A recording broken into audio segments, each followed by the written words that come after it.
Buffalo Bills safety Damar Hamlin remains in critical condition following what appears to be cardiac arrest and a collapse on the field just last night. Joining us now to break down this terrible incident and some of the reactions to it, unfortunate as they might be, it's the host of TYT Sports, Rick Strom. Welcome to the show. Thank you. Thank you for having me. Hey, Rick. The second I saw this, I thought, okay, we got to talk to Rick about this. Were you watching live as the incident was unfolding? Surprisingly, I was finishing up. I maybe had 5 minutes left of Andrew Callahan's documentary, so shout out to him. And then immediately I start getting notifications on my phone, turn over, and the scenes were obviously horrific. This is something that unfortunately we've seen in sports before. In its current stage, in 2023, it took on a life of its own, which I'm sure we'll touch on in a moment. But to first off, see the reaction that ESPN had. This is an incredibly difficult situation just from a broadcasting perspective, because what was their reaction? So I thought their reaction was very well done considering the circumstances from a pure broadcasting perspective. They quickly assembled 2 studio teams, and then Joe Buck and Troy Aikman went over everything as they saw fit, being the total professionals that they are. They did not try to run with any information that was not certified, that was not passed along to them from their own team. I think we have to remember, and Scott Van Pelt was also fantastic. Booger McFarland was fantastic. Susie Colbert was fantastic. Lisa Salters was awesome on the sidelines, showing not only can you be a broadcaster who gives you the news and the updates, but also from a pure humane perspective. A lot of people view sports and they say, well, Damar Hamlin is 24 and he went out there and he assumed the risks, which is blasphemous. But also just to give a humane perspective of telling everyone who he is, his upbringing, what college he came from, just like all the things that athletes have fought for over the years, with trying to just show that they are humans as well. They're not just someone who puts on a helmet and has, collisions every game day. So, hey, Rick, if I may, do you think, and this is a tough question for you to answer, but let's think about in the terms of the injuries and football. Do you think millions of people watching this man literally die, but being brought back to life on national TV, will do something to change the sport? Okay, first off, tough question. I do agree. Secondly, not necessarily. I mean, the numbers have already been going down. You can even go back to youth sports and how everyone has sort of learned these risks associated with playing football. The difference was in years past, the NFL, this is factual stuff, I'm not being conspiratorial, and you could even watch PBS's own documentary, League of Denial. Phenomenal work by them uncovering all this. The NFL, in their concussion lawsuit, when it came to the settlement, it had it written in my opinion, that they could not link the NFL with CTE and brain injuries when we all see it, we all know. Now, what League of Denial showed was how they tried to suppress information over the years to essentially say football is okay, it came from other things, including the NFL. When all the concussion research was going on, they shut down, a few concussion research centers. And then even when their feet were held to the fire to do something, they had someone who is a conspiracy theorist doctor, this is a true story, who said there is no link between football and CTE, but there is one in horse jockeys. And he ran with the horse jockeys myth. Now that could be a thing, but we're talking about guys competing on Thursday, Sunday, and Monday, and I've spoken to many former players. I have worked with many former players, interviewed many former players. The car crash comparison is real.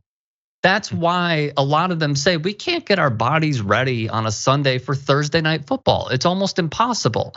I worked with Brian McFadden in Chicago. He won 2 Super Bowls. He played for the Pittsburgh Steelers and Arizona Cardinals. Phenomenal human being. You could also catch him, free plug, on CBS Sports HQ. He does fantastic football breakdowns there. He would tell me in the green room before we went on, doing this Thursday night football stuff is kind of crazy because your body isn't ready until Thursday morning, maybe.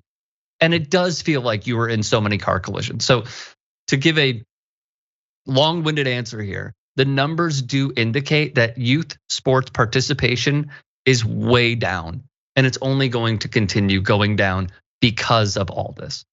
Yeah, you talked about the way that ESPN and some of the broadcasters responded in real time, and it looked like, aside from some of the COVID vaccine conspiracy theories, a lot of the social media reactions seemed to be, driven by empathy. There were a lot of people pushing to not share the video. I know that other players were saying this is a family does not want everyone watching this video over and over.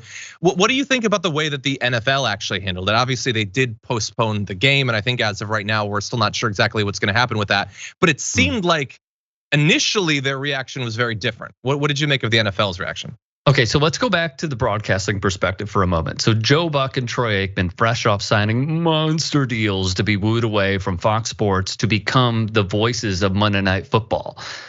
They were on the broadcast stating, and we counted it, Joe Buck stated this 4 times, that the NFL gave the players a 5-minute warm-up window. Now let's just put a few things in perspective here. Mondale stated it, others have stated it on Twitter. They literally watched a man's heart stop, have to be resuscitated, given CPR. They are Stephon Diggs, who I've interviewed, a great guy, tough as nails, crying on the football field. Josh Allen, tearful. Bills players, Bengals players, huddled up, take a knee, say a prayer. Others linking arms with one another, holding hands with one another, just trying to overcome the emotions of the moment with prayer or self-reflection. This is an incredibly difficult thing that, let's be very clear, unless you are a doctor or a nurse, and even they would say they're still not trained for, human beings are not trained to see this stuff. Yeah. Right up in your face. And you could even go back, and we'll touch on it, I suppose, in a little bit, but you could even go back to when Christian Eriksen had the same thing happen to him in the Euros, where the players are shell-shocked. So Joe Buck and Troy Aikman, mainly Joe Buck, says 4 times that the NFL gave the players a 5-minute window to warm up, which is blasphemous, let's be very clear. Seeing the damage control being done by the National Football League, mainly Troy Vincent, who is an executive and former player. He was a hard hitter, played defensive back in the NFL for a long time. Fielding in a session with the media and reporters, when he was asked questions, he basically said, I don't know where that information came from. It was never in our thought process to give these players a 5-minute window. And to that I say, really? So you're telling me the broadcast partner of the National Football League on the biggest stage of the week, the biggest, bigger than any 10 a.m. well, Pacific time, 10 a.m. game, bigger than Sunday Night Football. This is Monday Night Football. This is the prestigious, God, I hate saying his name, Hank Williams Jr. Tune of like, oh, when you think of that song, when you think of any big day for the NFL, it's Monday night. So you're telling me the broadcast partner, where the NFL has a say, allowed Joe Buck to run with that 4 times, never corrected him, and then as the broadcast signed off from Cincinnati, that's when they said an hour later, from 9:54 to 10:54 p.m., they finally say, yeah, that was never in our right mind. Like, really? Yeah. I find it to be blasphemous, honestly. Hard to believe. I can understand why they'd want to cover CYA, I'll say, considering how not just the players, but the viewers rallied around him following what they saw. And by the way, I've been checking pretty much all day to see if there have been any significant updates, and it looks like it's pretty much been in a similar state. Mm-hmm. I'm sure that you're going to be doing a lot of coverage of this continuing. Where can people watch that? So they could watch me on TYT Sports, of course, a branch of the Young Turks network. I'm going to be trying to update social media as well. You could check me on there at Rick Strom. And I don't have a dragon nickname, so hit me with that when you have one. Okay, we're gonna have to figure one of those out. Thank you for taking time out to join us live on the show, Rick. Really appreciate it. Thank you, guys. Sporty Dragon. What's that? Thank you, Sporty Dragon. Sporty Dragon, I like it. It needs work, but I'll take it, Mondale. Thank you. If we could fit a spice in there, that would be good too. But we'll stick with Sporty Dragon for right now. Can I just say one last thing very quickly? Of course. Very quickly. There have been a lot from the social media chatter, and I'll keep this brief. There has been a lot with social media trying to link this to the vaccine and what have you. This has happened years prior in sports. Hank Gathers, it happened to him. Chris Pronger, it happened to him. Jay Bouwmeester, it happened to him. Christian Eriksen, it happened to him. Fabrice Muamba, it happened to him. The list goes on and on and on. I am begging everyone, stop doing this. Not only are you essentially profiteering in misinformation and disinformation for your own financial gain and political clout, but you're also hurting this player and his family. So please stop doing it. Yeah, no, that's a great point. And by the way, it's not like they just did it in this case. No one can die anymore without them saying it's due to that. The same people that had an issue with a person in a hospital who has COVID, who passes away, if they had anything else wrong with them, they were infuriated that COVID would be mentioned. Those people are saying every celebrity, every notable person who dies obviously died from the vaccine. Doesn't matter if they were just horrifically hit in the chest. It's probably the vaccine that did it. Absolutely absurd. So I'm glad that you pointed that out. Okay, with that said, Rick, thank you so much. Have a good one. We'll talk to you soon. You got it, guys. Be good.